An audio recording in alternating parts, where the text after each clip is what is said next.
crystal cave, with its crystal emitting a powerful, magical light.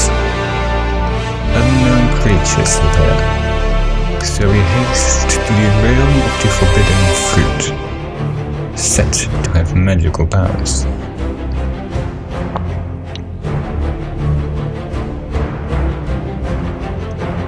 Continuing our journey through the collapsed tunnel to the river of doom, where new plants and creatures appear out of the darkness, and following its path, we enter the Cave of Doom, with its toxic water and toxic fog. Into the realm of the returning visitors, haunted with every single soul.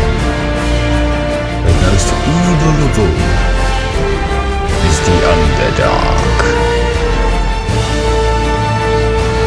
What is your story?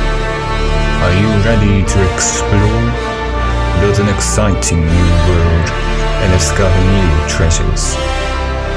Create and explore a world underground